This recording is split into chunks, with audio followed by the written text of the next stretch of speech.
In the last day, 3 people have been killed and 6 others hurt in 6 separate shootings in the city of St. Louis. Among the wounded, a teen. Thanks for joining us at 6. I'm Robert Townsend. The violent Easter weekend comes just days after St. Louis police reported the lowest homicide numbers in less than 20 years at 20. Now 3 more people have been killed, bringing that number to 23 in less than a day. Here's the latest on what we know about each of these shootings.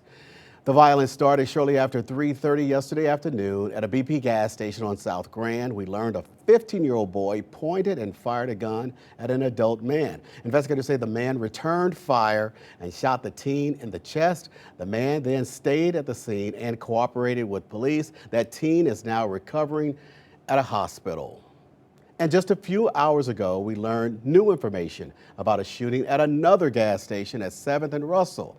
That's in the Soulard area. Police got a call for shots fired. Officers found a 21-year-old man shot in a crashed car not far from where those calls came from. He died at the hospital. We just confirmed 2 other men were taken to the hospital later that night, also shot, but they're expected to be okay. Then listen to this. On West Florissant near Adelaide in North City, police found a man shot at another gas station. Investigators believe a fight broke out at that gas station before shots were fired around 8 o'clock last night. A man died at the scene. Another man was hit by gunfire and taken to a hospital. Police took a suspect into custody.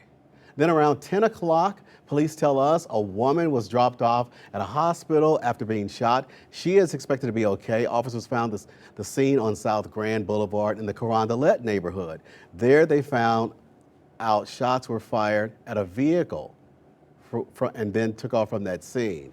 And just this morning, another deadly gas station shooting. It happened off South Broadway around 1 o'clock this morning. Police found a man there shot. Firefighters took him to the hospital, but he later died.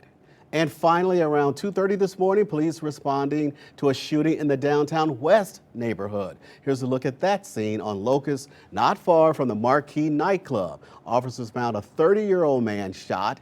He was taken to the hospital, but is expected to live. Police learned he was in the Marquee parking lot when gunshots were fired from St. Charles Street.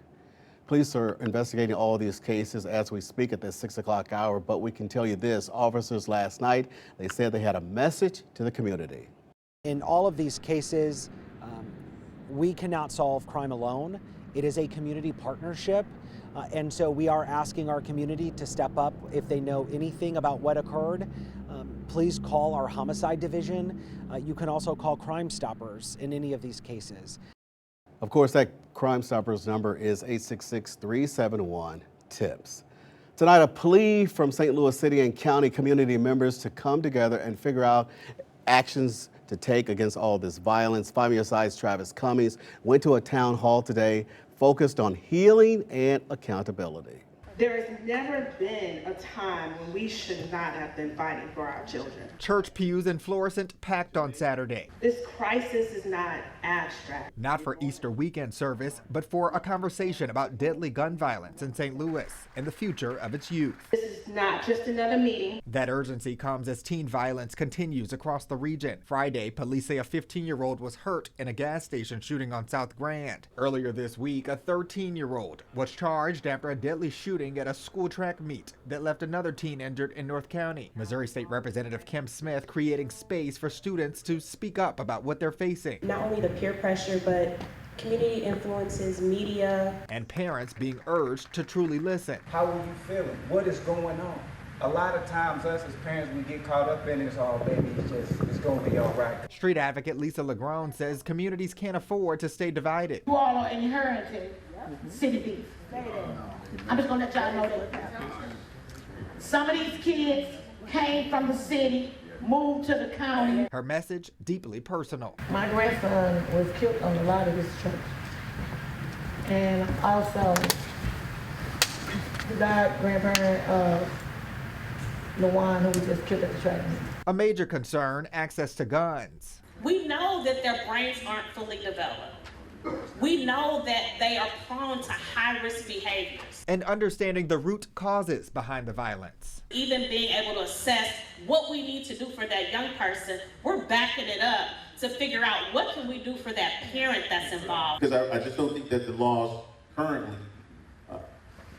have really contemplated the kind of tragedy that we're seeing. This conversation, a step towards solutions. Travis Cummings, 5 on your side.